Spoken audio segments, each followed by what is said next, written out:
She stood outside that glass boardroom on what should have been the proudest morning of her life until she heard her new boss say, "Black women had no class." The insult cut deep, shattered her confidence before her first day even began, and every fiber of her being screamed to walk away. But Amara Lewis made a choice that would change everything. She stayed. What happened next turned a moment of humiliation into a battle of pride, redemption, and something neither of them saw coming, a love that would force him to his knees in front of hundreds. The same boardroom that witnessed his cruelty would eventually erupt in applause, but not before secrets, sabotage, and a scandal threatened to destroy her career forever. He said she had no class, but by the end, he'd learned that grace was the most powerful weapon of all. Subscribe right now and comment where you're watching from, because this story proves that sometimes the people who hurt us most become the ones who teach us what we're truly worth. The morning sun painted Chicago's skyline in shades of gold and pink. Amara Lewis stood outside the glass tower of Hale International, her reflection staring back at her from the gleaming windows. She smoothed down her navy blazer one more time, her heart hammered against her ribs. This was it, her first day. She'd worked so hard for this moment, late nights studying, early mornings at her old job, rejection after rejection, until finally, this one beautiful yes. Executive assistant to the CEO of one of Chicago's biggest companies. At 28, she'd earned it. Amara clutched her leather folder closer to her chest. Inside were copies of her credentials, her references, everything that proved she belonged here. She took a deep breath and pushed through the revolving doors. The lobby sparkled, marble floors, modern art on the walls, people in expensive suits rushing past with coffee cups and briefcases. The air smelled like fresh flowers and ambition. "You must be Amara," a warm voice made her turn. A woman in her 50s stood there, silver hair pulled back in a neat bun, kind eyes behind stylish glasses. She extended her hand. "I'm Diane Porter, HR Director. Welcome to Hale International." "Thank you." Amara shook her hand, grateful for the welcoming smile. "I'm excited to be here. Come on. I'll show you up to the executive floor. Mr. Hale is in a board meeting right now, but it should be wrapping up soon." Diane led her to the elevators. "How are you feeling? First day jitters?" "A little," Amara admitted. "But good jitters." Diane pressed the button for the 32nd floor. "You're going to do great. Your resume is impressive. We're lucky to have you." The elevator hummed as it climbed higher and higher. Amara watched the numbers tick up. 25, 26, 27. "The board meeting is just down this hall," Diane said as the doors opened. "Let me grab your badge from my office first, then I'll introduce you to—" A voice cut through the air. Male. Confident. A little too loud. "Class isn't what it used to be, especially not among black women these days." Laughter followed. Not friendly laughter, the kind that made your stomach drop. Amara froze. The boardroom was just ahead, frosted glass walls. Shadows of people sitting around a long table. She could see them through the translucent panels, could hear every word. "Nick, come on," another voice said, but it was still chuckling. "I'm just saying what everyone's thinking," the first voice continued. "Social media has everyone thinking they're royalty. No real Polish, just filters and attitude." More laughter. Amara's hands went cold. The folder slipped slightly in her grip. She felt Diane's hand on her arm, gentle but firm. "Let's go to my office," Diane whispered, her voice tight. "Come on, honey." But Amara couldn't move. She stood there, just a few feet from that boardroom, listening to strangers laugh about women who looked like her, women who'd worked twice as hard for half the respect, women like her mother, like her grandmother, like her. The confidence she'd walked in with crumbled like sand. Diane tugged her arm more insistently. "Amara, come with me." Finally, her feet obeyed. She followed Diane down another hallway, around a corner, into a quiet office with a view of the city. Diane closed the door softly. "Sit down, sweetheart." Diane's voice was different now, upset, protective. Amara sank into a chair. Her throat felt tight. She refused to cry. Not here, not now, not ever over people like that. "I'm so sorry you heard that." Diane sat across from her, leaning forward. "That was Nicholas Hale, the CEO, your new boss." Amara's stomach twisted. "He's—" Diane paused, choosing her words carefully. "He can be thoughtless, privileged, but I've never heard him say something like that before. Doesn't matter if it's the first time." Amara's voice came out steadier than she felt. "He said it. He meant it." They all laughed. Diane nodded slowly. "You're right. You're absolutely right." They sat in silence for a moment. Outside the window, the city buzzed with life, people going about their days, unaware, unbothered. "What do you want to do?" Diane asked finally. "If you want to walk away, I understand. I'll make sure you get a severance package, references, whatever you need." Amara looked down at her folder, at her credentials, her degrees, her perfect letters of recommendation, all the proof that she was qualified, that she'd earned this. Something hardened in her chest. "No," she met Diane's eyes. "I'm not walking away." "Are you sure?" "I'm sure." Amara sat up straighter. "I earned this position. I'm not letting his ignorance take it from me." A small smile tugged at Diane's lips. "Good, then let's go introduce you." The boardroom had emptied by the time they walked back. Well, almost emptied. 3 men stood near the far end of the table, reviewing something on a tablet. One of them looked up as they entered. He was tall, maybe early 30s, dark hair styled perfectly, sharp jaw, the kind of handsome that knew it was handsome. His suit probably cost more than Amara's rent. And his eyes. They widened slightly as they landed on her. Recognition flashed across his face. Guilt. He'd seen her standing outside. He knew she'd heard. "Mr. Hale," Diane said, her voice professional but cool. "This is Amara Lewis, your new executive assistant." "Amara, this is Nicholas Hale." The silence stretched too long. Nick, extended his hand. "Ms. Lewis, welcome to Hale International." Amara looked at his hand, then at his face. Every instinct screamed to turn around and leave, to tell him exactly what she thought of men who said things like that, who laughed at women they'd never met, who judged people by their skin instead of their character. But she'd made her choice. She shook his hand. Her grip was firm, professional. Her face revealed nothing. "Thank you, Mr. Hale. I'm glad to be here." His palm was warm. He held on a second too long, like he wanted to say something, anything, but the words didn't come. The other man at the table cleared his throat. He was shorter, with sandy hair and an amused expression. "I'm Jonas Reed, CFO. We'll be working together quite a bit." "Nice to meet you." Amara shook his hand too. Jonas glanced between her and Nick with barely concealed interest. The air crackled with tension.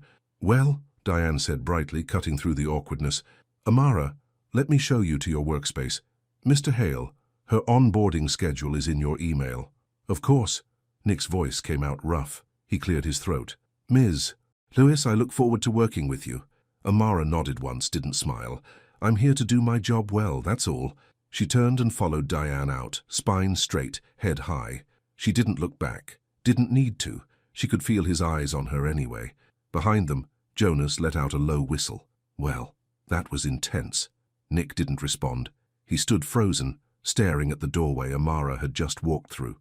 "You know she heard you, right?" Jonas said quietly. "In the meeting. I saw her standing outside the glass." Nick's jaw clenched. "I know. So what are you going to do about it?" "I don't know." Nick ran a hand through his hair. "God, Jonas, what can I do? I can't take it back." "No, you can't." Jonas closed his tablet. "But you can show her you're better than that comment, if you actually are." Amara's workspace was a cubicle just outside Nick's office. Not quite an office of her own, but close. A desk, a computer, a phone. A view of the hallway and the glass walls that separated her from the CEO's private space. She could see directly into his office if she wanted, and he could see her. Perfect. "Here's your login information," Diane said, handing her a folder. "Your calendar is synced with Mr. Hale's. You'll be managing his schedule, correspondence, travel arrangements, and coordinating with department heads for meetings. Think of yourself as the hub. Everything goes through you." "I understand." Amara set her bag down, taking in her new space. Someone had left a small succulent plant on the desk. A welcome gesture. "I know today started rough." Diane's voice dropped lower. "But you've got this. And if you ever need anything at all, my door is always open." "Thank you, Diane, really." After Diane left, Amara sat down in her new chair. She logged into her computer, started familiarizing herself with the systems, the calendars, the contact lists. She dove into work because work made sense. Work had rules, clear expectations, work she could control, the hurt that she'd deal with later.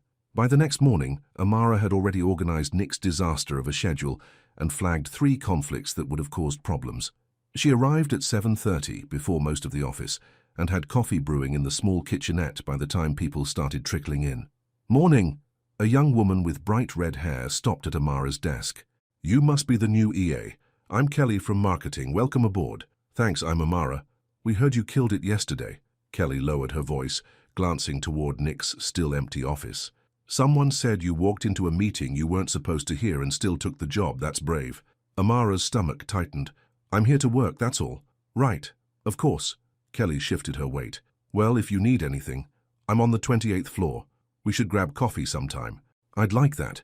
As Kelly walked away, Amara heard whispers from down the hall. Two men from accounting speaking just loud enough to carry. That's her? The new assistant? Yeah. Heard she froze Hale with one look. Ice cold. Good. Man needed humbling. Amara pretended not to hear. She opened her email and started working through the 73 messages that had piled up overnight. Most were routine. Some required decisions above her pay grade. She flagged those for Nick. At 8:15 he arrived. He looked tired, rumpled like maybe he hadn't slept well. His tie was slightly crooked. He stopped at her desk, opened his mouth, closed it again. Good morning, Mr. Hale, Amara said, her tone perfectly professional. I've organized your schedule for the day and flagged the urgent emails. The Edwards client call is at 10. You have 3 conflicts next week that need resolution. I've proposed solutions in the shared document. Nick blinked. Thank you. That's very thorough. It's my job. He nodded slowly. Right, of course. He hesitated. Ms. Lewis, I wanted to... The conference room is booked for 9:30, she continued, not letting him finish.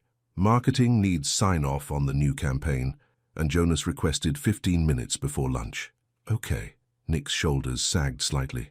Okay, thank you. He retreated into his office. Through the glass, Amara watched him sink into his chair and put his head in his hands. Good, she thought. Let him sit with it. Jonas appeared an hour later, 2 coffee cups in hand. He set one on Amara's desk with a grin. Peace offering. I didn't know how you take it, so I guessed. Cream, no sugar. That's perfect, actually. Thank you. Amara accepted the cup, surprised. You've already reorganized Nick's entire life, haven't you? Just doing my job. Right. Jonas leaned against her desk. Look, I know yesterday was awful. Nick knows it too. He's been beating himself up about it. That's between him and his conscience. Fair enough. Jonas straightened. But for what it's worth, you walking in here with your head high, doing brilliant work already? That's the best response you could have given. The whole office is talking about the classy new hire who made the boss speechless. Amara didn't smile, but something warm flickered in her chest. I appreciate that. Just the truth. Jonas winked and headed into Nick's office. Through the glass, she watched them talk. Saw Jonas gesture emphatically, probably giving Nick a hard time. Saw Nick shake his head, looking miserable. Amara turned back to her computer. She had work to do. The afternoon brought chaos. A major client presentation was scheduled for 3 o'clock. The Edwards Group, a manufacturing company considering a multi-million-dollar partnership. Nick had been preparing for weeks. The entire senior staff would be there. The boardroom, the same one where he'd made that comment, was set up with the projector, handouts, everything perfect. Amara had double-checked every detail. At 2:45, she grabbed the final copies of the presentation materials and headed to the conference room. The clients were due any minute. Nick was already there, reviewing his notes, looking nervous. Everything ready? He asked. Yes, sir. Projectors tested, handouts are arranged, water and coffee are set up. Good. Thank you. He paused. Ms. Lewis, you don't have to stay for this. It's just the senior team and clients. I coordinated this meeting. I'd like to see it through if that's all right. He looked surprised. Of course. Please, sit wherever you'd like. The clients arrived. 5 people in expensive suits, serious expressions. Handshakes all around. Everyone took their seats. Amara sat in the back corner, notepad ready in case anything was needed. Nick began his presentation. He was good at this, she had to admit. Confident, clear. He knew the material inside and out. The first few slides went perfectly. Then the projector screen went black. Nick clicked the remote. Nothing. Clicked again. Still nothing. Technical difficulty, he said with a tight smile. Give me just a moment. But the projector wouldn't respond. The laptop had frozen. Panic rippled through the room. Jonas jumped up to help troubleshoot. The IT guy was called. Minutes ticked by. The clients shifted in their seats, checking their phones. Amara watched Nick's confidence crumble, watched the desperation creep into his eyes. This was a disaster, a complete, total disaster. She stood up. Mr. Hale, she said quietly. May I? Everyone turned to look at her. Nick's eyebrows drew together in confusion. I reviewed the presentation materials this morning, she continued, walking toward the front of the room. I can present it from memory while they fix the technical issues. If you'd like. The room went silent. Nick stared at her. She could see the question in his eyes. Why would you help me? Because this isn't about you, she thought. It's about the company, the people who work here, the deal that could help everyone. Please, Nick said finally. That would be... Thank you. Amara turned to face the clients. Her heart pounded, but her voice came out steady. Good afternoon. I'm Amara Lewis, Executive Assistant to Mr. Hale. While we resolve the technical issues, I'd be happy to walk you through Hale International's proposal. And she did. She remembered everything. The market analysis, the projected growth figures, the timeline for implementation. She spoke clearly, confidently, making eye contact with each client. When she needed to reference specific numbers, she pulled them from the handouts. When she described the company's vision, she made it come alive with conviction. The room listened, captivated. Nick stood off to the side, forgotten, watching her with an expression she couldn't quite read. Awe, guilt, something else. When she finished, the room erupted in applause. The lead client, a woman in her 60s with steel-grey hair, stood up. That was exceptional. Ms. Lewis, was it? Your presentation was clearer than most I've heard this year, and delivered without notes. Thank you, ma'am. I believe strongly in Mr. Hale's vision for this partnership. As do we. The woman turned to Nick. You've got quite a team here, Mr. Hale. We'll have our decision by Friday. After the clients left, after the congratulations from the senior staff, after everyone filed out, Amara started gathering the handouts. Ms. Lewis, Nick's voice stopped her. Can I speak with you in my office? Here it comes, she thought. The reprimand for stepping out of line. She followed him into his office. He closed the door. That was... He started, then shook his head. I don't even have words. You saved that entire presentation. How did you remember all of it? I read the materials, I pay attention, it's my job. It's not your job to deliver executive presentations. It is my job to help this company succeed. She met his eyes. Despite personal feelings, he flinched. Right, of course. He sat on the edge of his desk. I wanted to thank you, and to tell you that what I said yesterday in the board meeting, I don't need your apology right now, Mr. Hale. Please, let me... What I need, she interrupted, her voice firm but not angry, is to do my job without that comment hanging over every interaction. I'm here because I'm qualified, because I earned this position, not because anyone felt sorry for me, and certainly not because anyone thought I needed saving. I know that, I do. Do you? She tilted her head. Or do you just feel guilty?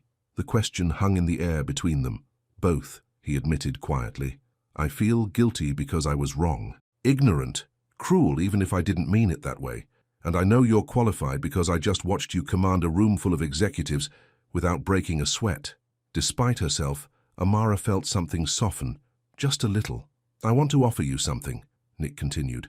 The next major client proposal, not just the presentation but the whole thing. Co-lead it with me, shape the strategy, be the face of it if you want.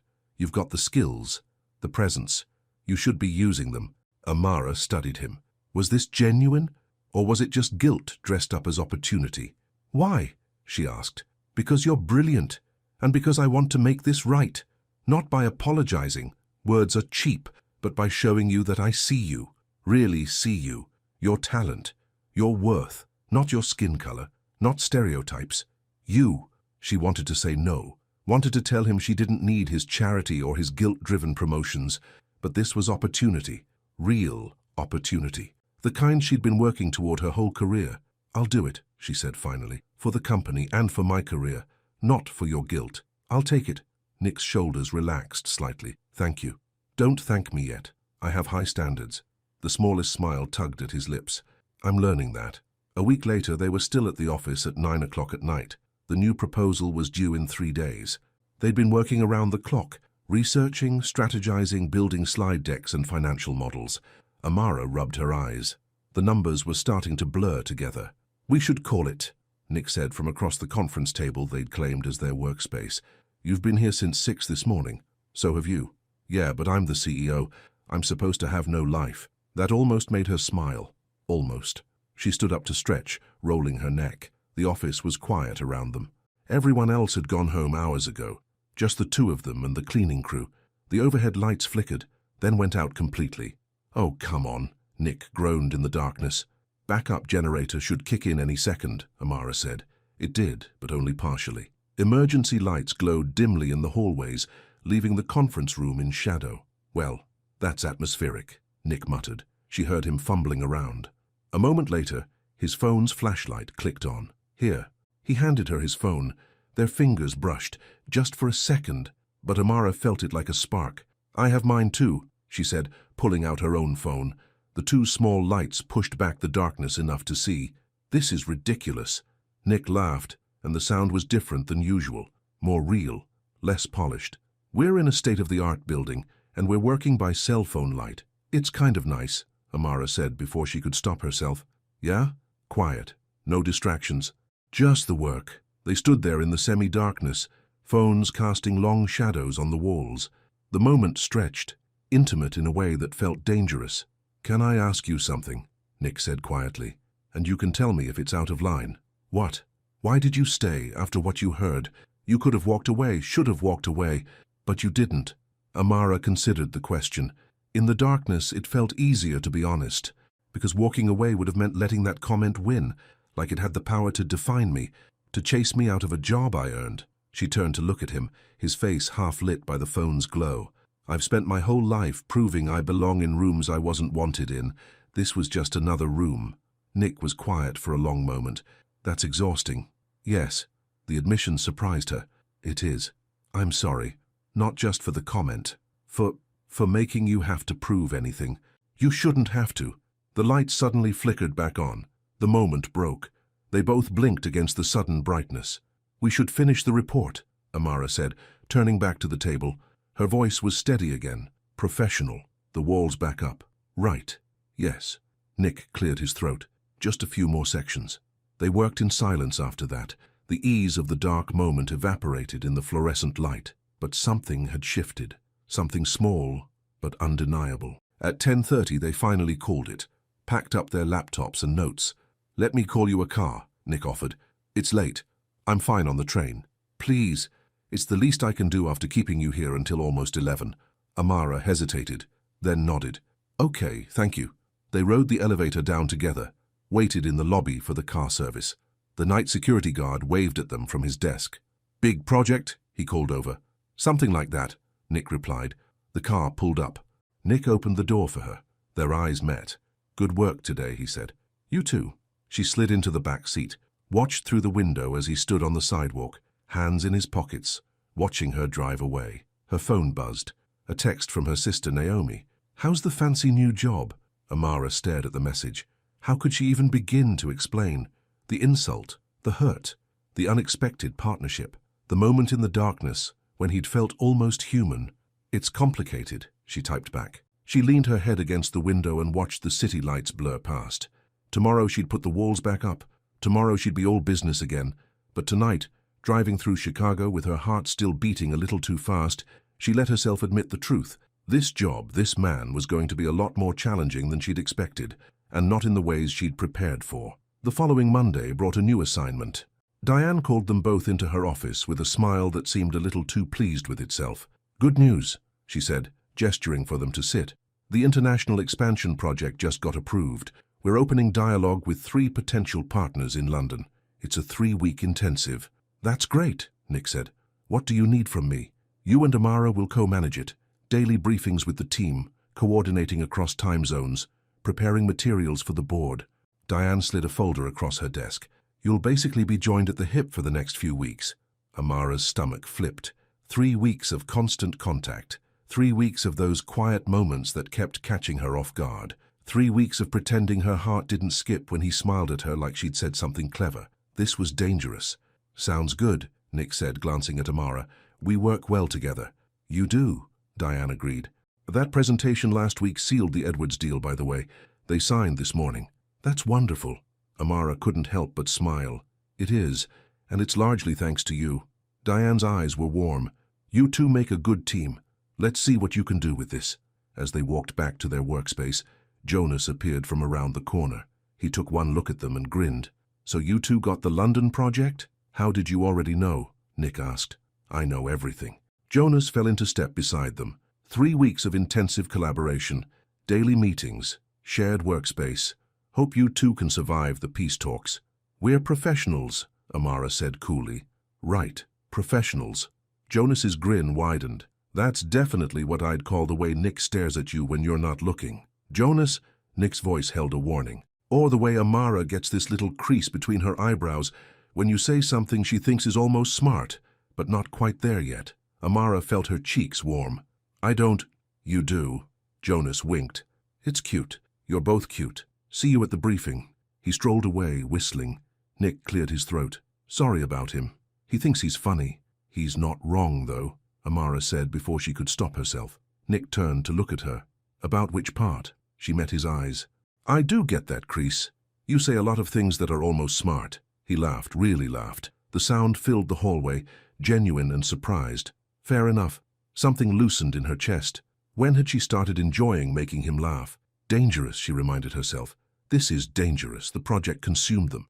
Early mornings reviewing proposals. Late nights on calls with London. They developed a rhythm. Nick handled the big picture strategy, while Amara managed the details that made it all work. He'd throw out ambitious ideas. She'd figure out how to make them happen. They were good together. Everyone saw it. By the end of the first week, other departments started coming to Amara directly with questions. Trusting her judgment, she made decisions. Nick backed her up. Their partnership felt natural, easy, like they'd been doing this for years instead of weeks. One afternoon, during a team meeting, a department head questioned one of Amara's suggestions about the presentation structure. No offense, but maybe this is above your pay grade, the man said with a condescending smile. Let the executives handle strategy. The room went quiet. Nick's expression darkened. Robert, Amara's handling strategy because she's better at it than most people in this building, including me some days. Her suggestion stands. Robert blinked. I just meant, I know what you meant. Nick's voice was ice. And you're wrong. Next time listen to her ideas instead of dismissing them based on her title. After the meeting, Amara caught up with Nick in the hallway. Thank you, she said quietly. You didn't have to do that. Yes, I did. He stopped walking, turning to face her. You deserve respect. Not just from me, from everyone. People are going to talk about you defending me. Let them. He held her gaze. I'm tired of staying quiet when I should speak up. Something warm spread through her chest. Dangerous, so dangerous. Over coffee later that afternoon, she admitted, You're not what I expected. No, he smiled. What did you expect? Someone who'd make excuses, who'd move on without really changing. She stirred her coffee. But you're trying. I can see that. I'm trying.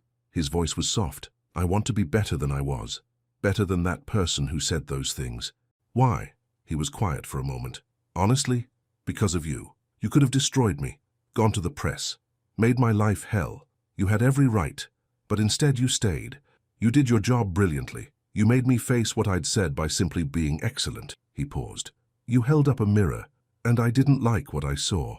Amara's throat tightened. That's the most honest thing you've ever said to me. I'm learning honesty from the best. Their eyes met across the small table. The moment stretched. Her heart beat too fast. The spell broke when Jonas appeared with his own coffee. Oh good, the dynamic duo. Just the people I wanted to see. Nick groaned. What do you want? Team dinner? Tomorrow night. The whole project group. Italian place on Wells Street. Jonas pointed at them. You're both required, no excuses. Jonas, I don't think... Amara started. Required, he repeated firmly. This is a team thing. Everyone's going. Don't make it weird by refusing. After he left, Nick looked at Amara. You don't have to go if you're uncomfortable. No, it's fine, he's right, it's a team thing. She stood up, gathering her coffee cup. I can handle dinner. What she couldn't handle was the way her stomach fluttered at the thought of seeing Nick outside the office, in a casual setting, where the boundaries weren't quite so clear. The restaurant was warm and loud with conversation. The project team had taken over a long table in the back. Amara arrived slightly late, having debated what to wear for far too long. She'd settled on jeans and a soft green sweater, professional enough, casual enough, not like she was trying too hard. Nick was already there, laughing at something Jonas had said. He wore a dark blue Henley and looked unfairly good in it. When he saw her, his face lit up. You made it. He stood, pulling out the chair beside him. Here, I saved you a seat. Thanks. She slid into the chair, hyper-aware of how close he was. Wine was poured, appetizers ordered. The conversation flowed easily, stories about office disasters, complaints about difficult clients, laughter that felt genuine and warm. Amara found herself relaxing. These were good people, kind people, and for the first time since starting at Hale International, she felt like she belonged. "So, Amara," Kelly from marketing said from across the table, "how are you liking it so far? Be honest. We can take it." "Honestly? It's been intense, but good intense," Amara smiled. "Everyone's been really welcoming." "Even Hale?" Jonas asked with a smirk, gesturing at Nick with his wineglass. "Especially Mr. Hale," Amara said diplomatically. "Mr. Hale," Jonas mimicked. "You two still doing the formal thing?" "We're colleagues," Amara said. "Colleagues who spend 18 hours a day together." "Jonas." Nick's voice held a warning. "Drop it. I'm just saying what everyone's thinking." "What is everyone thinking?" Amara asked, a challenge in her voice. Jonas leaned back, grinning. "That you two have chemistry, the good kind, the kind that makes meetings less boring to sit through." "Jonas." Nick's voice was sharper now, but Jonas had already had too much wine. His filter was gone. "Come on, Nick. You defend her like she's the most important person in the building. You light up when she walks in. It's adorable." "That's enough." Nick stood up abruptly. "I need some air." He walked toward the front of the restaurant. Amara's cheeks burned. Everyone at the table had gone quiet, exchanging glances. "I should—" She stood up. "Excuse me." She found Nick outside, hands shoved in his pockets, staring at the Chicago skyline. Rain had started to fall, just a light mist that caught the streetlights. "I'm sorry," she said, coming to stand beside him. Jonas was out of line. He wasn't wrong, though. Nick's voice was rough. "That's the problem." Amara's breath caught. "What?" He turned to face her. Rain dotted his hair, his shoulders. His eyes were intense, vulnerable. "He wasn't wrong. About how I look at you, how I feel when you walk into a room." He laughed, bitter. "God, Amara, I don't know when it happened, but somewhere between you saving that presentation and late nights working together and watching you be brilliant every single day, I started caring about you as more than just a colleague." The words hung in the rain-misted air between them. "Nick, I know it's wrong. I'm your boss. You heard me say that terrible thing. You have every reason to never want anything to do with me." He ran a hand through his damp hair. "But Jonas was right. I do defend you like you're the most important person in the building. Because you are, to me." Amara's heart hammered. "You can't say things like that." "Why not?" "Because..." She wrapped her arms around herself.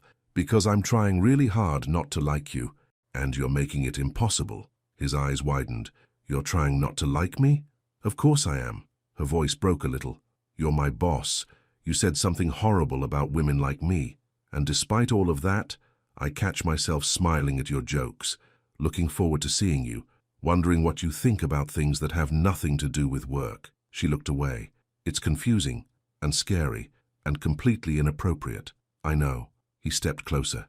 Not touching, just closer. "I know it is." They stood there in the rain, the city buzzing around them, neither knowing what to do with this truth that had just spilled out. "We should go back inside," Amara said finally, "before people start talking more." "You're right."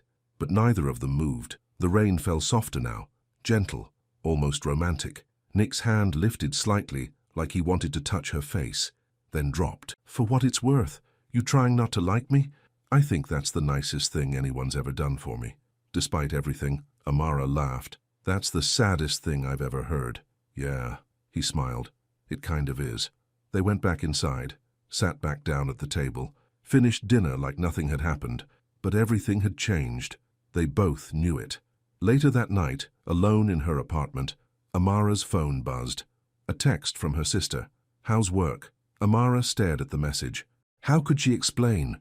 She was falling for her boss, the man who'd insulted women like her, who'd been thoughtless and privileged and wrong, but who was also trying to be better. Who defended her? Who saw her? "Complicated," she typed back. "Really complicated." "Uh-oh, that sounds like feelings." "Maybe. Be careful, sis. Men with power don't change. Not really. Not for us." Amara set her phone down. Naomi meant well, and maybe she was right. Maybe Nick would disappoint her. Maybe this would all blow up in her face. But what if it didn't? What if, for once, the story turned out different? The next morning, Nick's father showed up at the office unannounced. Amara was at her desk when she heard the elevator ding, looked up to see an older man stride out. He had Nick's height, his sharp jaw, but his eyes were cold. calculating. "Mr. Hale Sr., Jonas said, appearing from somewhere. "We weren't expecting you. I don't need an invitation to visit my own company." The older man's voice was clipped. "Where's Nicholas?" "His office, I'll let him know." But Mr. Hale Sr. was already walking past Amara's desk. He paused, looking her up and down. "You must be the new assistant. Amara, is it?" "Yes, sir." She stood, extending her hand. "It's nice to meet you." He didn't shake it, just gave her a long, appraising look that made her skin crawl. Was all he said before continuing into Nick's office. Through the glass walls, Amara watched them talk, watched the older man's face grow red, watched Nick's shoulders tense. The conversation wasn't friendly.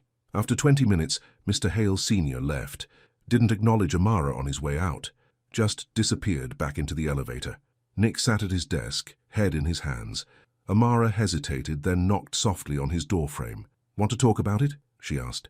He looked up. His eyes were tired, defeated. "He heard about us. About the dinner. About—" he gestured vaguely. "About how I feel." "Oh." He said I'm being distracted. That rumors about the CEO and his assistant would ruin the company's reputation. That I need to focus on business, not— He trailed off. "Not me," Amara finished quietly. He didn't say it like that. But, yeah, basically. Nick stood up, walked to the window. He's right in a way. Any perception of favoritism or impropriety could hurt both of us. You especially. "What are you saying?" He turned to face her. "I'm saying I need to keep distance. For your protection, for your career. If people think you're getting ahead because of anything other than your talent, it'll destroy everything you've worked for." Amara's chest tightened. "So what? We just pretend nothing happened." "I don't know." His voice cracked. "I'm trying to do the right thing here." "The right thing," she repeated. "Is that what this is? What else can I do, Amara? Tell me. Because I don't want to hurt you. I don't want to hold you back. I don't want my father or this company or anyone else to make you feel like you're less than the incredible person you are." She understood. God help her, she understood. But understanding didn't make it hurt less. "Okay," she said quietly. "Distance, professional, I can do that." "I'm sorry." "Don't be." She straightened her shoulders. "You're right. My career matters more than whatever this is." She left his office before the tears could fall. The next few days were torture. Nick was cold, formal, back to Ms. Lewis instead of Amara. He avoided eye contact, kept their interactions brief and businesslike. The easy partnership they'd built crumbled. Amara threw herself into work. If she couldn't have his warmth, she'd settle for his respect through excellence. She stayed late, came in early, produced flawless reports, made the London project run smoother than clockwork. But it hurt. Every distant interaction, every avoided glance, every moment of the connection they'd shared being locked away. Jonas noticed, of course he did. He cornered Nick one afternoon in the break room. Amara wasn't supposed to hear, but she was just around the corner. "You're an idiot," Jonas said bluntly. "Excuse me? You heard me. You're hurting her, and yourself, and for what? Because Daddy said so." "It's more complicated than that." "Is it? Because from where I'm standing, you finally found someone who makes you want to be better. Someone brilliant and kind who actually likes you despite every reason not to, and you're pushing her away." "I'm protecting her." "You're hiding." Jonas's voice was harsh.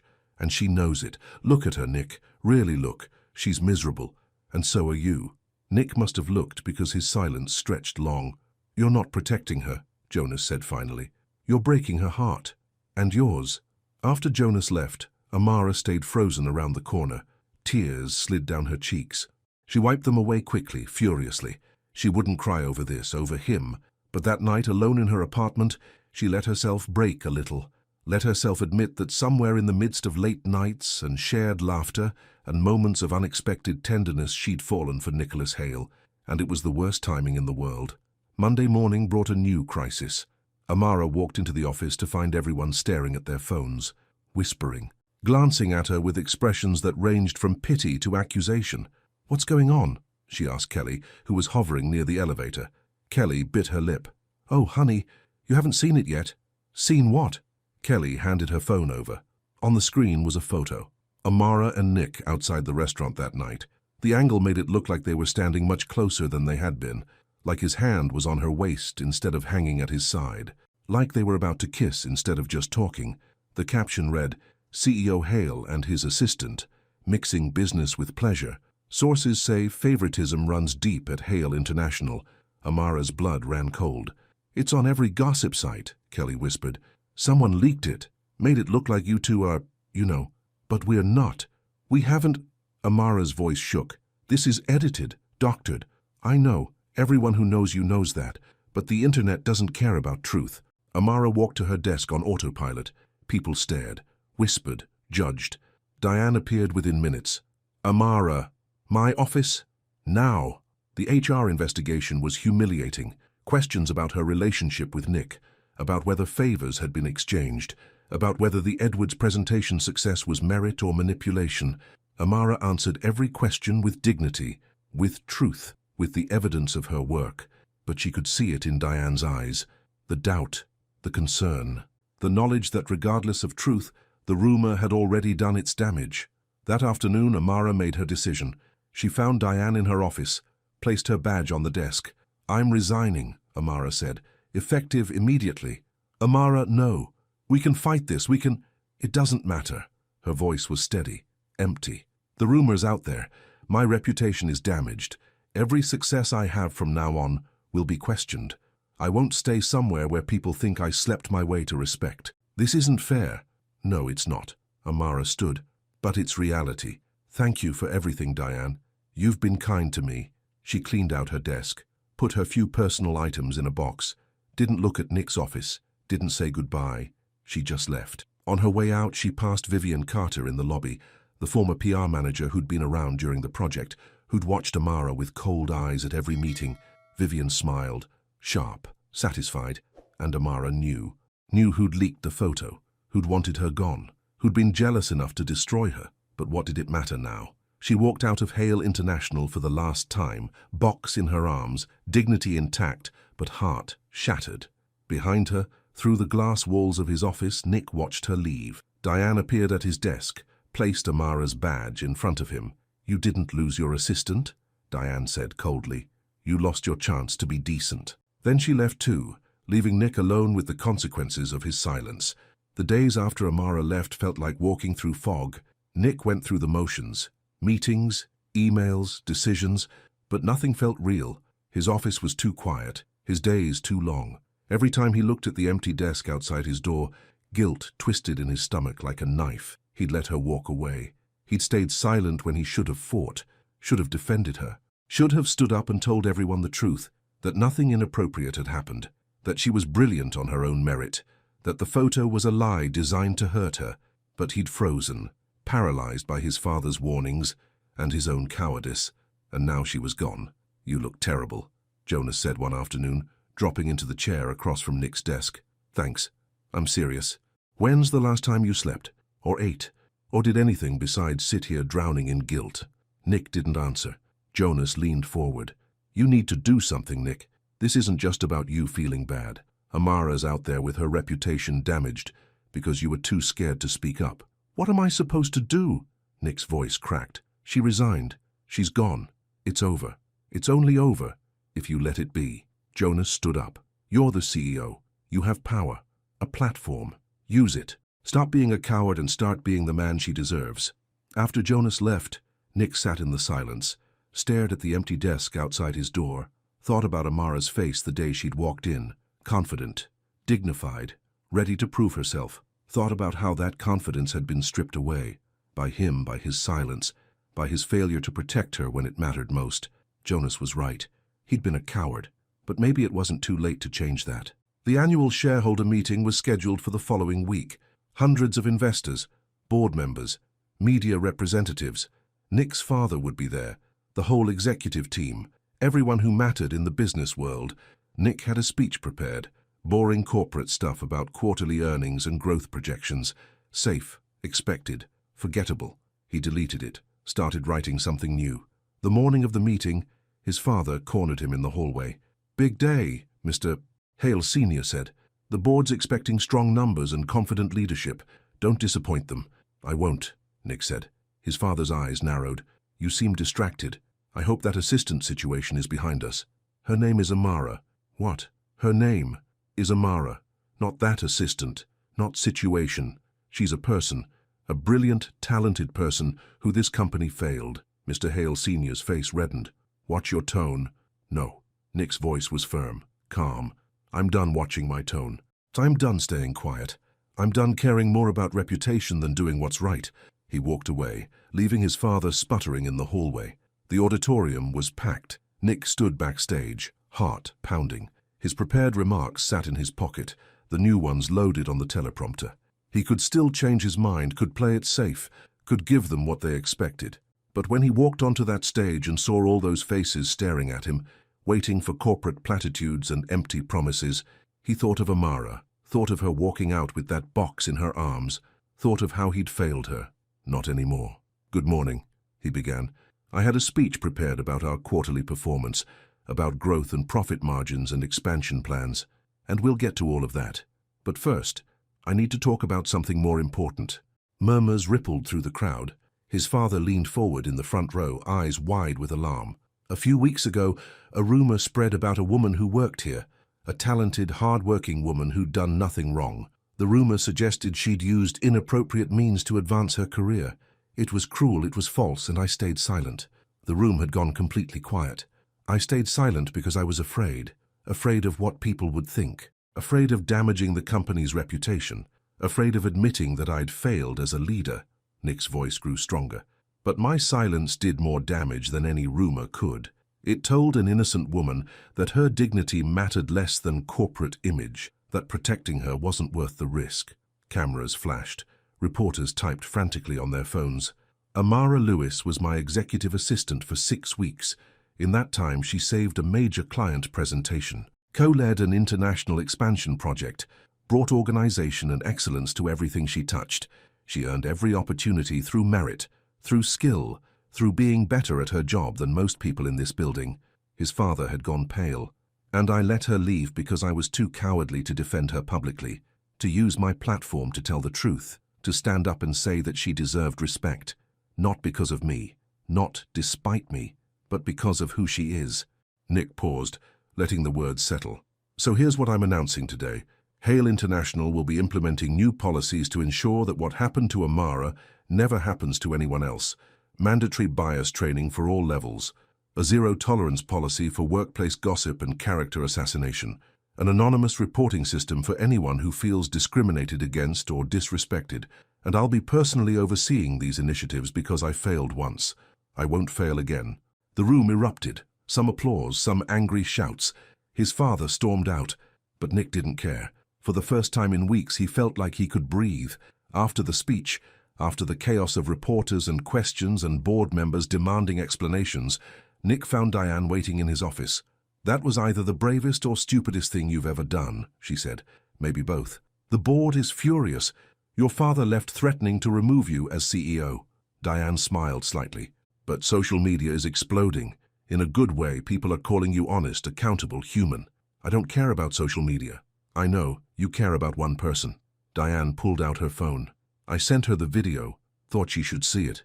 Nick's heart jumped. "Did she respond?" "Not yet, but give her time. What you did today, that took courage. She'll recognize that."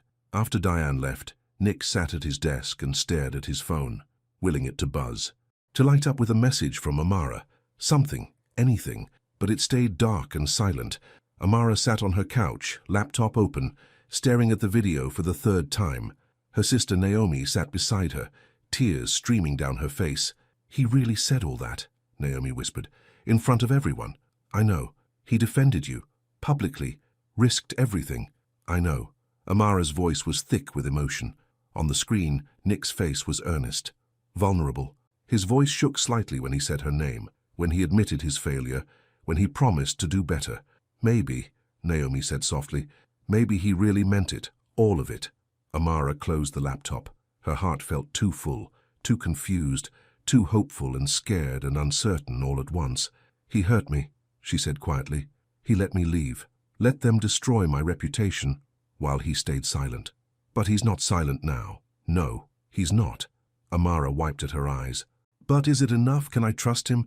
Can I trust that this is real and not just guilt?" Naomi took her hand. "Only you can answer that. But sis, I've never seen anyone do what he just did. Put everything on the line like that. For you." Amara thought about Nick's face when he'd admitted his feelings in the rain. thought about late nights working together, the easy laughter, the moments when he'd looked at her like she was the most important person in the world. Thought about his silence when it had mattered most, but also thought about his voice breaking as he said her name to hundreds of people, as he called her talented, brilliant, as he admitted his failure and promised to do better. People could change. She'd seen it in him over those weeks, seen him grow, learn, become someone better than the man who'd made that careless, cruel comment. The question was, could she forgive him? Did she want to? The next morning, a knock on her door startled her. Amara opened it to find a delivery person holding a small envelope. Amara Lewis. Yes, this is for you. The envelope was cream-colored, expensive paper, her name written in elegant script on the front. She opened it with shaking hands. Inside was a handwritten note and an invitation.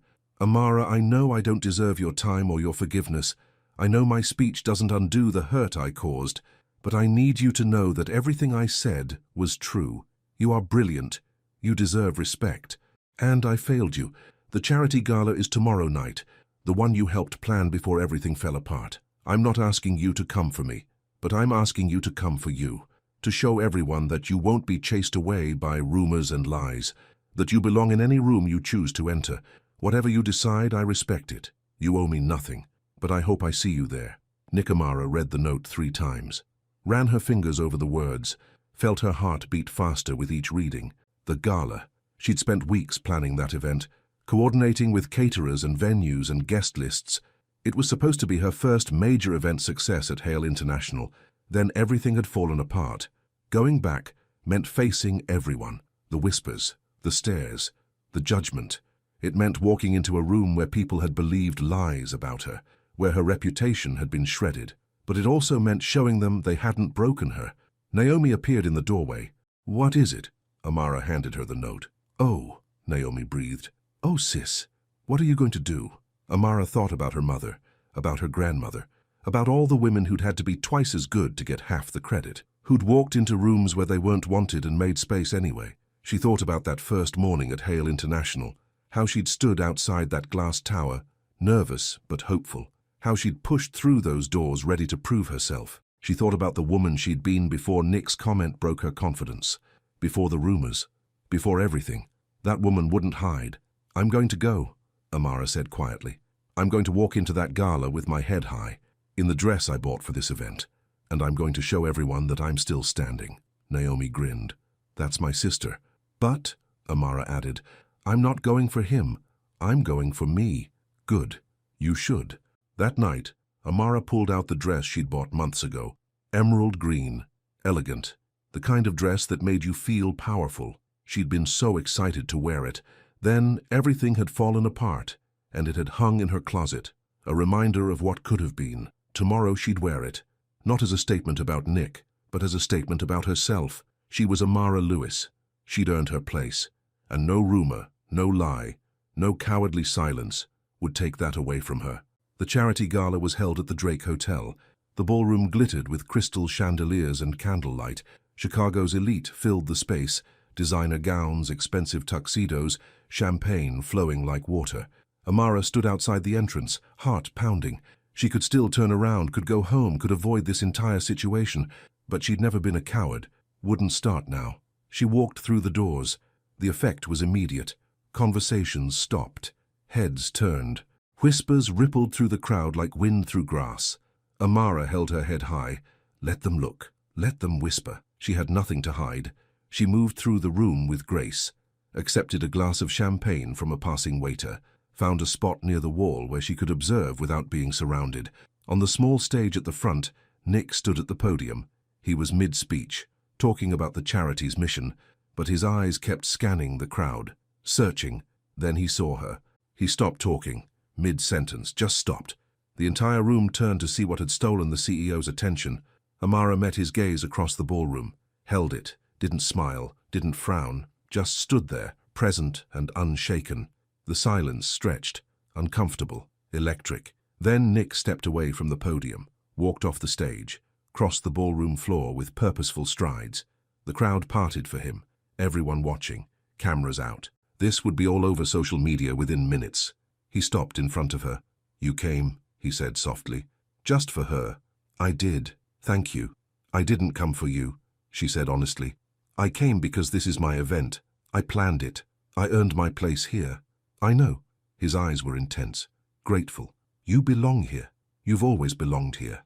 The room watched, waited. Nick turned to face the crowd, raised his voice so everyone could hear. Excuse the interruption, but I need to say something. He gestured to Amara. Many of you know who this is. You've heard the rumors, the lies, the character assassination that drove her from a job she excelled at. Murmurs rippled through the crowd. Amara Lewis is one of the most talented, professional and dignified people I've ever worked with. Everything she achieved at Hale International, she earned through merit, through excellence, through being better at her job than I am at mine some days.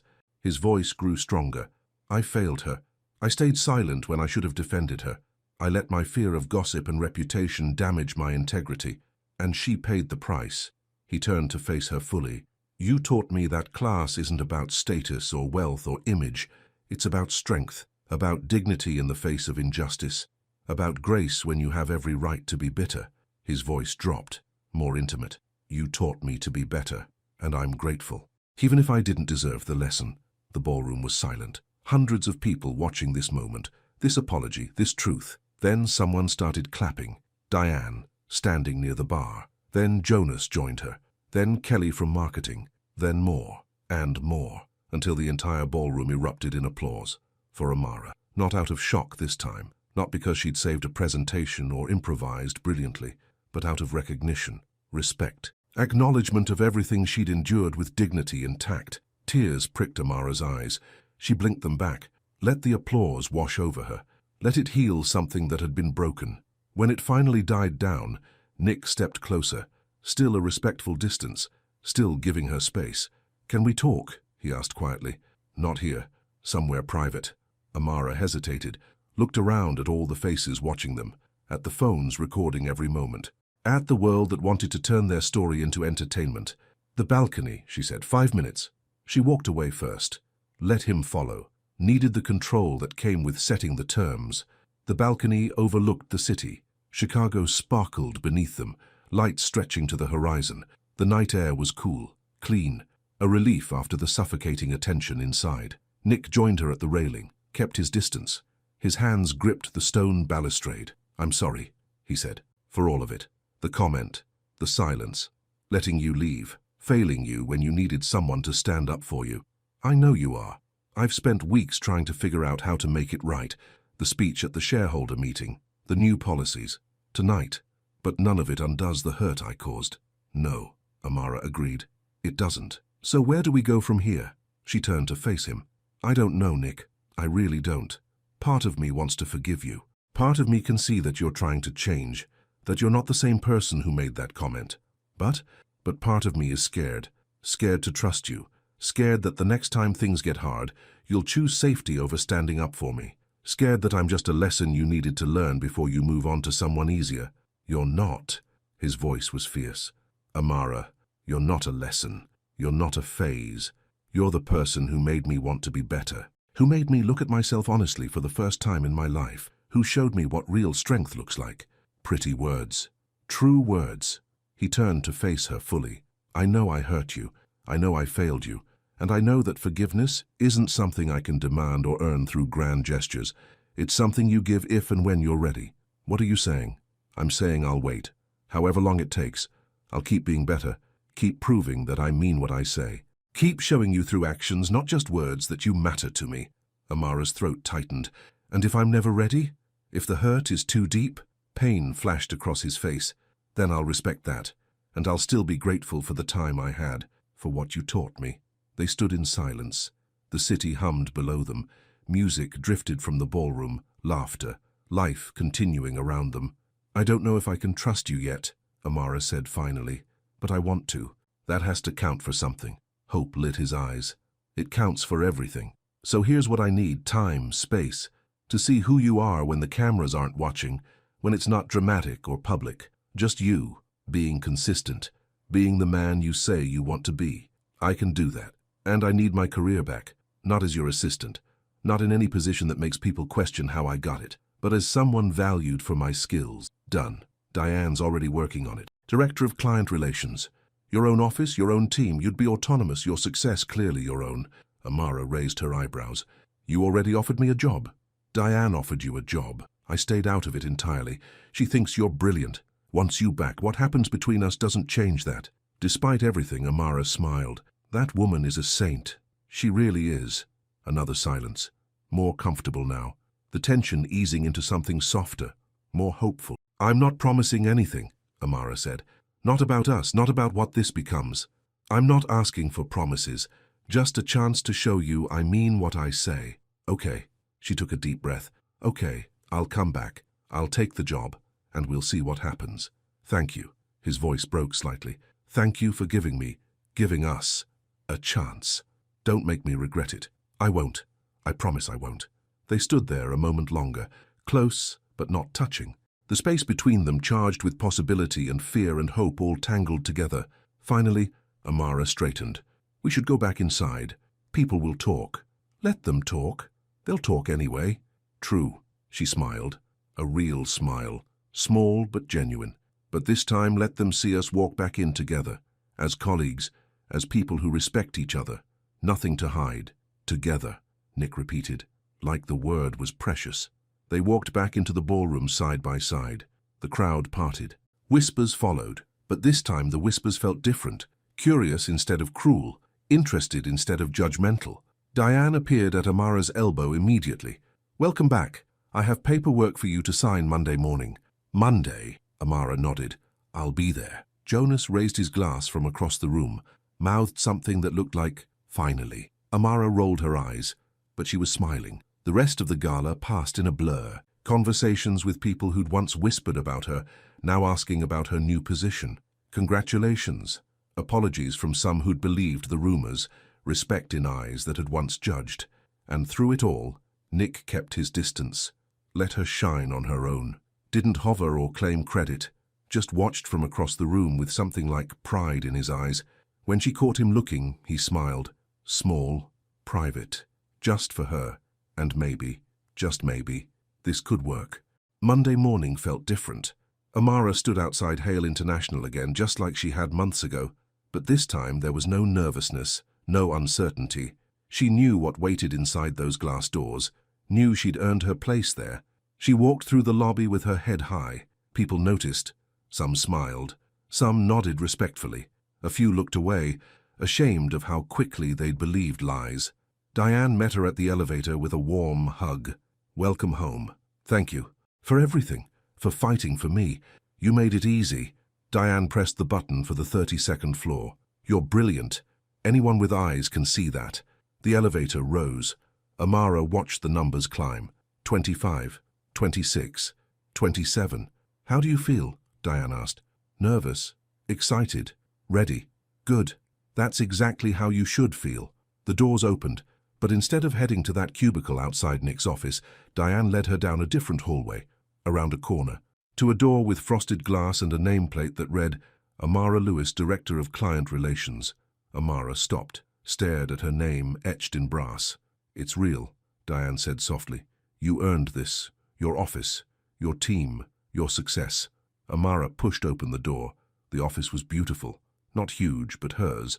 A desk, a window overlooking the city, a small sitting area for meetings, fresh flowers on the desk, lilies, her favorite. Diane, this is, her voice caught, what you deserve. Now go make it yours. After Diane left, Amara stood at her window, looked out at Chicago stretching before her, thought about her mother, who'd cleaned offices in buildings like this, who'd told Amara she could be more than the help, could sit in the rooms where decisions were made. I did it, Mama, she whispered. I made it. A knock interrupted her thoughts. She turned to find Nick standing in her doorway. He didn't come in, just stood there, respectful of her space. Welcome back, he said. Thank you. I wanted to say... He paused, choosing words carefully. I'm glad you're here. The company needs you. I need you, he corrected quickly. As a colleague, as someone whose judgment I trust. I appreciate that. An awkward silence stretched between them, so much unsaid, so much still fragile and uncertain. I'll let you settle in, Nick said finally. But if you need anything, my door's open. Nick? She stopped him before he could leave. Thank you. For giving me space. For not pressuring me. for letting me come back on my own terms. You don't have to thank me for basic decency. Maybe not, but I will anyway." He smiled, small and genuine, then disappeared down the hallway. Amara sat at her new desk, logged into her new computer, started reviewing the projects Diane had assigned her. Within an hour, she was lost in work, coordinating with teams, planning strategy, doing what she did best. This felt right.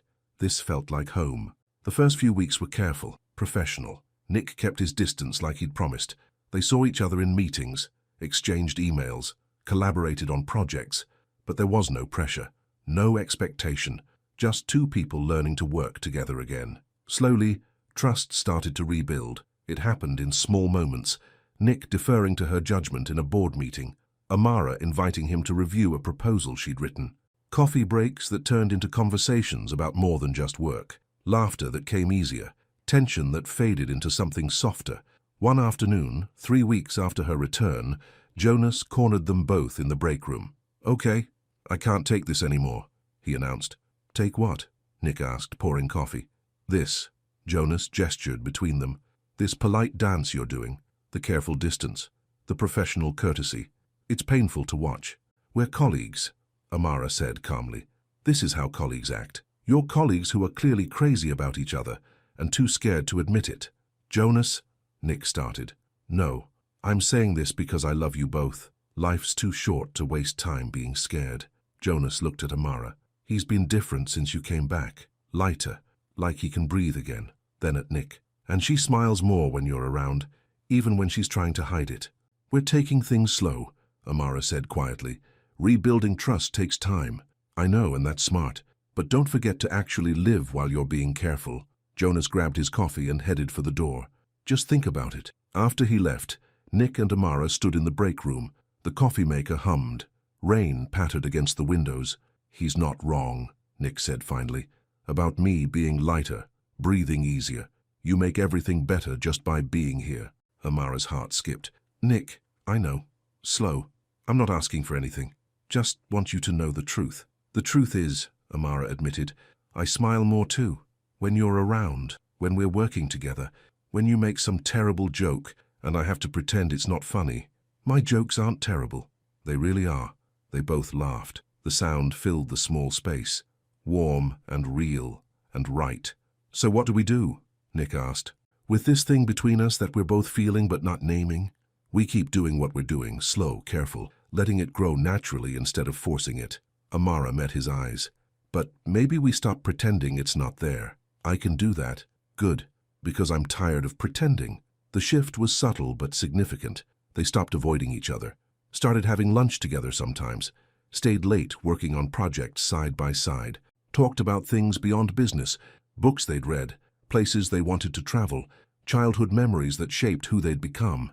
Nick told her about his mother, how she'd died when he was 15, how his father had raised him with rules about reputation and image and control, how he'd never learned to be soft, to be vulnerable, to be human instead of perfect. Amara told him about her grandmother, about growing up watching strong women work twice as hard for half the respect, about the burden of always representing her entire race, about the exhaustion of excellence being the only option. They learned each other, not the polished professional versions, but the real people underneath. One evening, working late on a particularly difficult client proposal, Nick looked up from his laptop. "Can I ask you something personal?" "Maybe," Amara smiled. "Depends on the question. When did you know that you were willing to give me another chance?" She thought about it. The balcony, at the gala, when you said you'd wait however long it took, that you'd keep proving yourself through actions, not just words. She paused. "Most people would have pushed, would have expected forgiveness immediately, but you respected my timeline, my healing. That's when I knew you might actually be different. And now? Do you still think I'm different? I know you are. I see it every day. The way you listen to people, the way you've implemented those policies, the way you stand up for what's right even when it's uncomfortable." She held his gaze. "You've become the man you promised you'd be. That matters. You matter," he said quietly. "More than anything." The words hung between them, heavy with meaning, with possibility. Amara stood up, walked around the table, stood in front of where he sat. "Nick Hale," she said softly, "are you falling in love with me?" He looked up at her, eyes honest, vulnerable, I already fell, months ago. The question is whether you'll catch me. Her heart thundered. This was the moment, the choice, the leap. I might, she whispered, if you promise not to let go. Never, I promise. She leaned down, kissed him softly, just a brush of lips, gentle, testing. His hand came up to cup her cheek. The kiss deepened, slow, sweet, full of all the things they'd been too scared to say. When they pulled apart, both were smiling. That was worth waiting for, Nick said. It really was. They didn't rush after that, didn't announce anything to the office, just let their relationship grow naturally, privately, building something real instead of dramatic. Coffee dates turned into dinner dates. Working late turned into staying late, just to talk. Careful distance turned into comfortable closeness. And slowly, the hurt healed, the trust rebuilt, the foundation strengthened. 2 months after Amara's return, Nick called her into his office. She found him standing at his window, hands in his pockets, looking nervous. "What's wrong?" she asked. "Nothing's wrong. He turned to face her. "I have something to ask you. Okay? The board wants a comprehensive presentation on the new inclusion initiatives, how they're working, what's changed, the real impact, not just PR spin." He paused. "I want you to co-present it with me. In the boardroom. The same one where this all started." Amara's breath caught. "Nick, I know it's a lot. Being back in that room, where I said that terrible thing, where you heard it, but I think," his voice grew stronger, "I think it would be powerful, full circle, showing everyone how far we've both come." She thought about it. That boardroom, that morning, the hurt, the shame, the anger, but also thought about how much had changed since then, how much she'd grown, how much he'd grown, how they'd both become better versions of themselves. "When?" she asked. "Next week, Thursday afternoon." "Then yes, I'll do it." Relief washed over his face. "Thank you for trusting me with this. We're partners," she said simply. "In work and in life. We face hard things together now." "Together," he repeated. "I like the sound of that." The week flew by in preparation. They built the presentation together.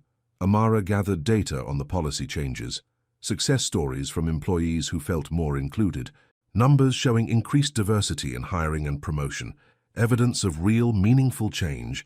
Nick focused on the lessons learned, the mistakes made, the work still ahead. He was honest, vulnerable, willing to admit where they'd failed and where they needed to improve. It was a good presentation, an important one.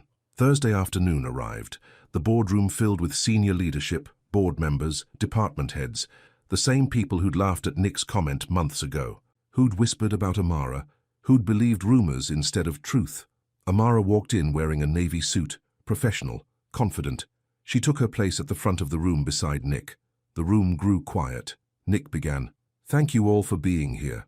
A few months ago, I stood in this room and said something inexcusable, something that hurt someone who didn't deserve it, something that revealed my own prejudice and ignorance." He paused.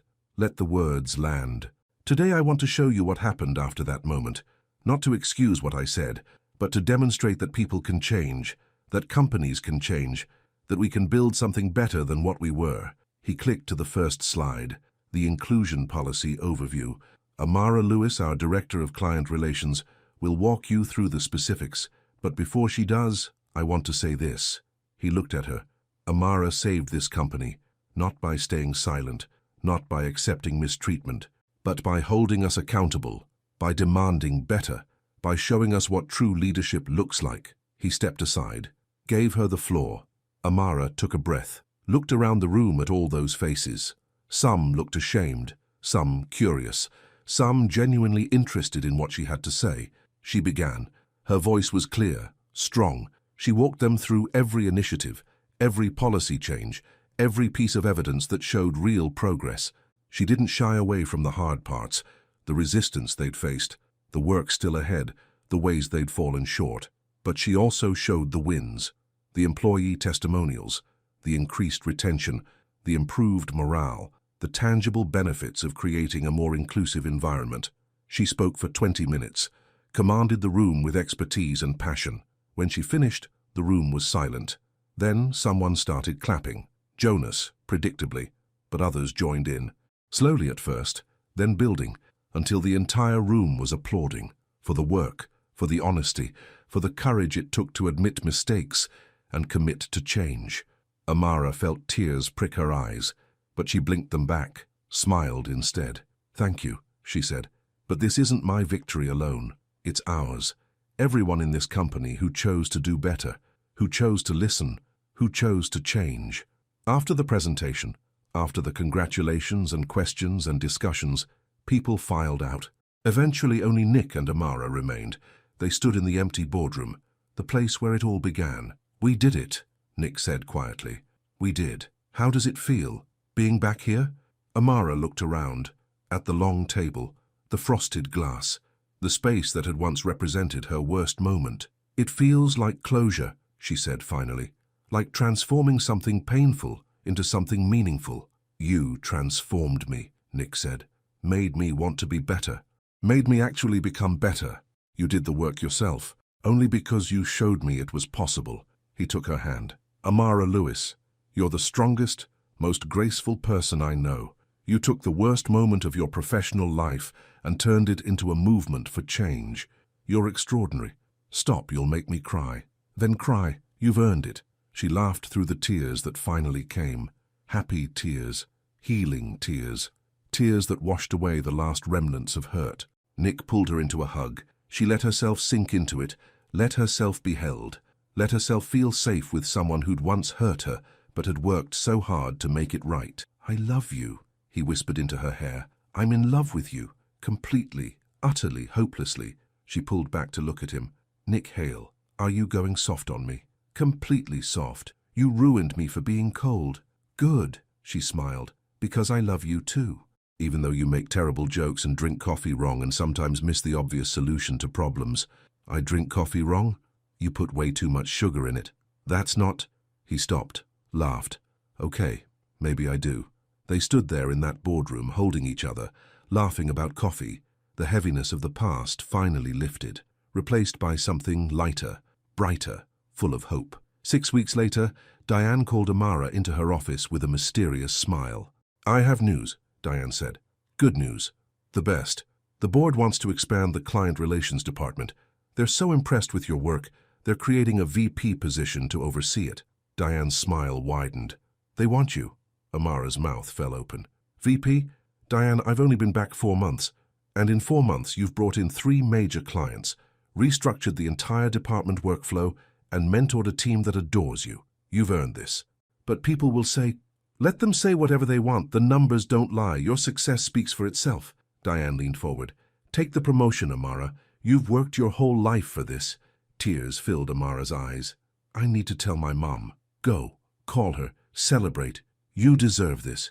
Amara practically ran to her office, closed the door, called her mother with shaking hands. "Mama? Baby? What's wrong? You sound upset." "I'm not upset. I'm—" A sob escaped. Happy. Overwhelmed. "Mama, they made me vice president of the whole department at 28. Her mother's scream of joy nearly deafened her. "Baby, oh baby, I'm so proud of you. Your grandmother, God rest her, she's dancing in heaven right now." They cried together, laughed together, celebrated this moment that represented so much more than a promotion. It represented generations of strong women fighting for recognition, for respect, for a seat at tables they'd been denied. After she hung up, Amara sat in her office, looked at her nameplate. Soon it would say Vice President. She'd made it, really made it. A knock on her door. Nick stood there, grinning. "Diane told me. Congratulations, VP Lewis." "Thank you." She stood up, walked into his arms. "I can't believe this is real." "Believe it. You earned every bit of it. People are going to talk. About us. About whether your influence.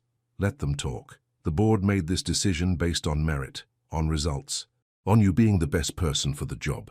He pulled back to look at her. "And you know what? I'm going to take you to the fanciest restaurant in Chicago to celebrate. And I don't care who sees us or what they say, because I'm proud of you, and I love you, and I want the whole world to know it." Amara laughed. "The whole world? Well, at least Chicago. That's still a lot of people. Good. They should all know how lucky I am." The celebration dinner was perfect. Champagne, candlelight, Nick's undivided attention. They talked about the future, about dreams, about building a life together that balanced ambition with love. "I want you to meet my father," Nick said as dessert arrived. Amara nearly choked on her wine. "Your father? The man who hates me. He doesn't hate you. He hates change, hates being wrong, but I don't care what he thinks anymore. You're the woman I love. He needs to accept that. Nick, I don't want to cause problems with your family. You're not causing problems. You're helping me set boundaries, helping me choose what matters. He took her hand. My father's opinion doesn't control my life anymore. You taught me that. 2 weeks later, they had dinner with Mr. Hale Sr. It was tense, awkward. The older man barely looked at Amara, barely acknowledged her accomplishments, but Nick stood firm. When his father made a cutting comment about modern workplace relationships, Nick responded calmly but firmly, Amara is the VP of Client Relations because she's brilliant, not because of our relationship. And even if people want to believe otherwise, it doesn't make her less qualified, it makes them ignorant. Mr. Hale Sr.'s jaw tightened. I'm concerned about the company's reputation. The company's reputation improved because of people like Amara. Because we stopped protecting comfortable lies and started living uncomfortable truths. Nick's voice didn't waver. I love her. I'm not apologizing for that. And I'm not asking for your permission. I'm telling you how it is. The dinner ended shortly after. As they left, Mr. Hale Sr. called out, Ms. Lewis. Amara turned. My son is different since meeting you. Stronger, more principled. The old man's expression was unreadable. Perhaps that's not entirely a bad thing. It wasn't an apology, wasn't acceptance, but it was acknowledgement. Amara nodded. Thank you, sir. In the car, Nick let out a long breath. That went better than expected. You stood up to him. For you, for us, for what's right. I'm proud of you. He looked at her. I'm proud of us. Look how far we've come. And they had. From that painful morning in the boardroom to this moment. From hurt and betrayal to trust and love. From two broken people to two people healing together. The final staff meeting of the quarter was held in the same boardroom where everything began. Amara and Nick co-presented the quarterly results, the initiatives, the success stories. When they finished, the room applauded. Afterwards, as people filtered out, Nick and Amara stayed behind, stood at the front of that room one more time. You know what's funny? Amara said. What? If you hadn't said that comment, if I hadn't overheard it, none of this would have happened. I don't know if I'd call that funny. Not funny, haha. Funny strange. How the worst moment became the catalyst for the best thing. Nick considered this. I wouldn't take it back. The growth, the change, us. But I wish you hadn't been hurt. The hurt made me stronger, made us both stronger. She turned to face him. We learned that class isn't about where you come from or what you look like. It's about how you treat people, how you grow from mistakes, how you choose love over fear. When did you get so wise? I've always been wise. You're just now smart enough to recognize it. He laughed, pulled her close, kissed her softly. I love you, Amara Lewis. I love you too, Nicholas Hale. The boardroom lights reflected off the glass walls. Through the windows, Chicago glowed, the city where they'd both stumbled and grown, where hurt had transformed into healing, where judgment had given way to understanding. Ready to go? Nick asked. Together? Always together. They walked out of the boardroom hand in hand, past the desk where Amara had first worked, down the elevator, through the lobby where she'd entered that first morning with nervous hope. But now there was no nervousness, just peace, just certainty, just love. Outside, the evening air was warm, summer settling over the city. People rushed past on their way home, on their way to dinner, on their way to lives full of possibility. What do you want to do tonight? Nick asked. Something simple. Order takeout, watch a movie, just be together. Sounds perfect. They walked down the street, her hand in his, reflected in the glass buildings that surrounded them. Two people, equal partners, building a life brick by brick, moment by moment, day by day. The sun set over Chicago, painting the sky in shades of gold and pink, the same colors as that first morning when Amara had stood outside Hale International, nervous and hopeful. She was still hopeful, but now the hope was earned, built on foundation of respect and trust and love that had survived doubt and hurt and fear. They'd started in darkness, walked through fire, emerged stronger on the other side, and now, finally, they were exactly where they belonged, together, equal, whole, not despite their differences, but because of them, because those differences had taught them to see each other clearly, to value character over appearance, to choose growth over comfort. The glass towers reflected their image as they walked, two silhouettes blending into one, not losing themselves in each other, but finding themselves through each other. True class, Amara had learned, wasn't about wealth or status or perfection. It was about grace under pressure, dignity in adversity, the courage to change when you were wrong, and the strength to forgive when you were hurt. It was about becoming the person you were meant to be, with someone who made you want to be better. And as they disappeared into the Chicago evening, the city lights twinkling around them, one truth remained clear. Love didn't erase the past, but it could transform it, could take broken pieces and build something beautiful, could turn pain into purpose and hurt into healing. They'd both learned that class and love had nothing to do with color or wealth or power. They had everything to do with courage, with vulnerability, with choosing each other every single day. And that was exactly what they'd keep doing. Today, tomorrow, every day after, together.